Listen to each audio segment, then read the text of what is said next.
This podcast is part of the Pull Up a Chair podcast network. Let's build community through connection, conversation, and collaboration.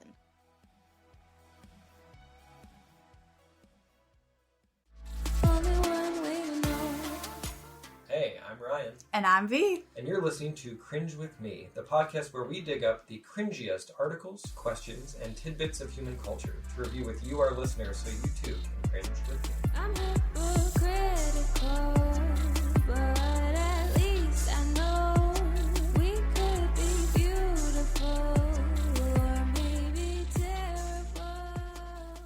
You guys, you better be excited because I got a good one. It's from the subreddit r/entitled parents. I already have a feeling I'm going to love this. Yes, you are going to love it because entitled parents are the best kind of parents for Reddit readers. For comedic purposes, yes. For raising children, no. Well, sometimes they just raise the best Karens and Chads for us to read about on other Reddit pages. Oh, you know what? You're right. You're right. If you're going to be good at something. You better be good at something. Okay, all right. All right, so let me get into it. It starts with a backstory. So here's the backstory. Love it.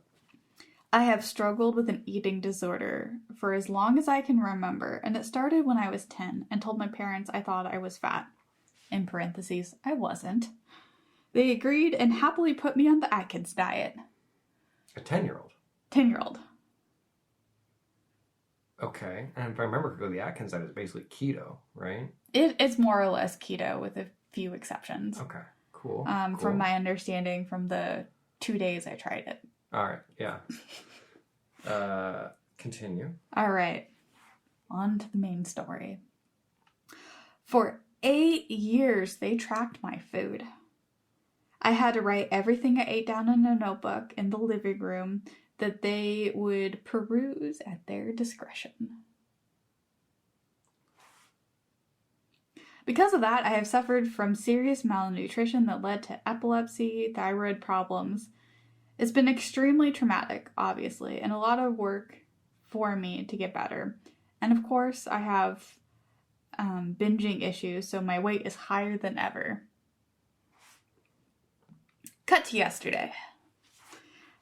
I made a post on Facebook talking about how men should know how to cook because the only men I've been able to tolerate could feed me. This is a joke. Would like to think that it was obvious that it was a joke, but I thought I'd mentioned it was just a joke just in case. And after reading that, I was like, oh, you have some anxiety issues too, you poor thing. Yeah, definitely. No, it's just a joke. I mean, it's probably clear, but I'll just tell you anyway. I want to. Yeah, like they're verbally thinking out their internal monologue, and it's just like, I want to give you a hug, you poor thing. I mean, I do that. My anxiety manifests exactly that way sometimes. Yeah. My mom posted immediately, "You were fed by grown men. You were fed by men growing up. Get a job." And tagged my father. Oh my god. Sorry, what? Maybe that was also a joke. Did she say it was a joke in the comments? No, she didn't say it was a joke. Oh.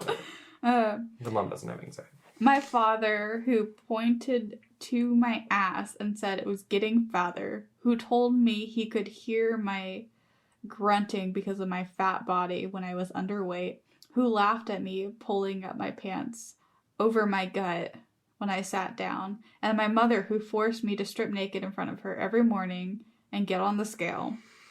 I was terribly triggered by her comment and ended up deleting the whole post. It was so upsetting. Yeah. Everything that was just said is upsetting. You know, it went from her, like, making a joke on Facebook and then cringily explaining that it was a joke, escalated to that.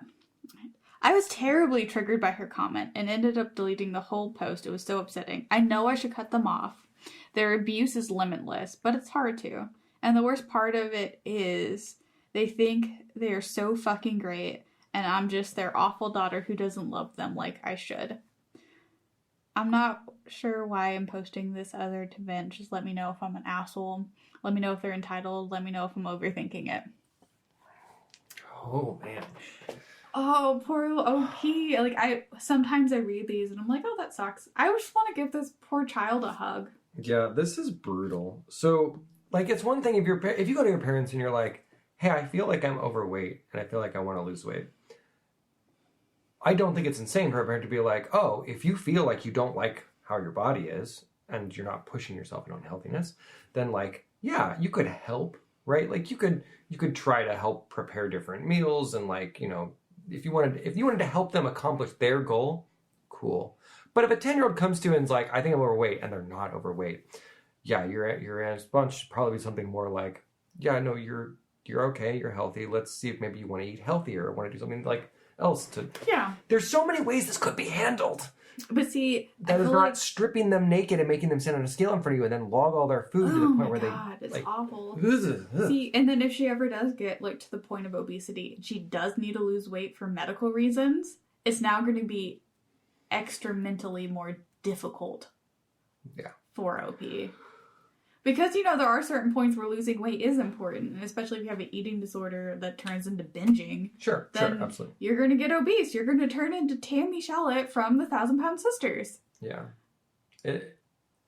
There's absolutely cases where various dieting is important, right? For a lot of people, they should be on some kind of diet.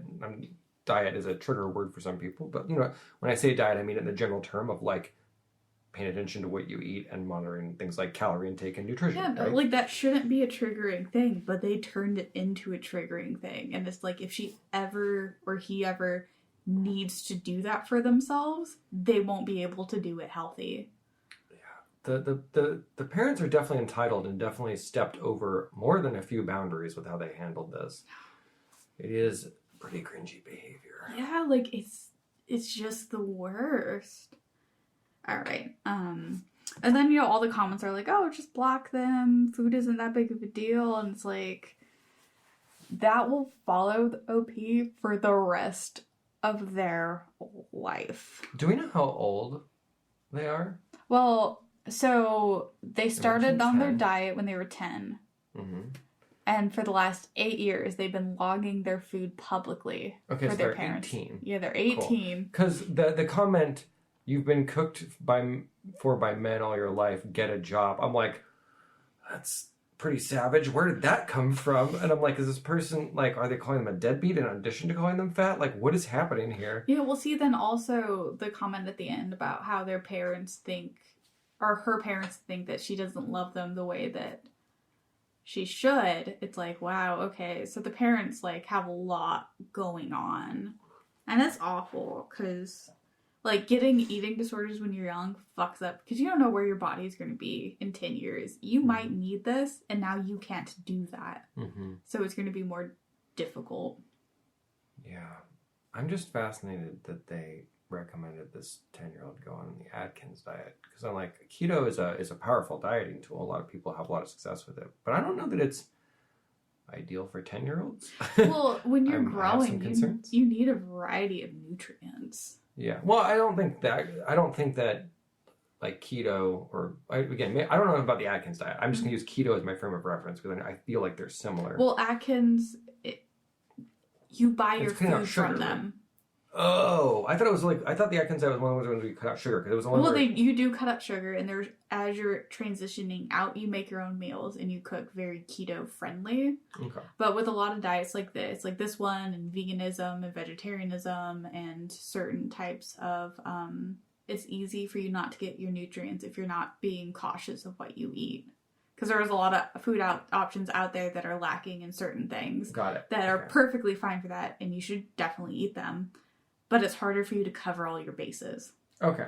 Yeah, I'm not a nutritionist, so I will defer on that one. I know with vegetarianism, like, it's very easy for you to lack in certain things. And with keto, it's the same thing. It's like you have to watch what you eat to make sure you still get all the nutrients. See, I remember that being true of vegetarianism and veganism, like, especially, a long time ago. They're the like star child pieces of diets where it's like, oh, you have to be careful, not because you're going to get fat, but because you might lack something. See, I remember growing up that was a thing, but I feel like in modern times it's not. Well, there's more options now than there's ever been, which is helpful. but still, when you're like feeding a child, don't play around with shit like that. Yeah. Because Well, sugar is still an important nutrient. Obviously, they said that it led to some medical issues, right? They They have thyroid issues and epilepsy. What was the other one? Is it epilepsy? Let me double check what they said. Yeah, they had epilepsy, thyroid problems, and were severely malnutritioned, which is just what I was talking about. It's easy to get malnutritioned with a lot of these, I don't want to call them fad diets, but like hyper-specific diets where it's like you cut out a food group of a certain type. Yeah, it's far be it for me to give nutritional advice, but this definitely seems like someone did something very, very poor, and this child suffered for it, and now they're being ridiculed for it as well, which, I don't know, that feels like some pretty terrible parenting to me. It's just like, ah! Yeah, that's pretty cringe. That's pretty cringe, and we'll leave it there. Yeah, I think we will. Because we could talk on this all day. We'll see you guys next week. Goodbye. Bye. All right, well, I'm Ryan, and you can find me on Twitter and Instagram under Build Right Roll, where I post about my professional Dungeon Master experiences. You can check out the links in the description if you're interested in hiring a professional DM or looking to level up your own DM skills. And you can find me, V, at I'm Cringe Queen at Instagram and Twitter, or check me out on YouTube as the Queen of Cringe, and be embarrassed with me. All right, well, thanks for listening and cringing along with us. And we'll catch you next time with more awesome cringe content. I'm hypocritical, but at least I know we could be beautiful or maybe terrible. Only one way to know. Only one way to know.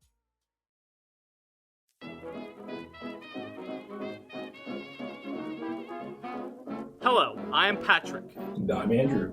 And I'm Christian. And I'm Allie.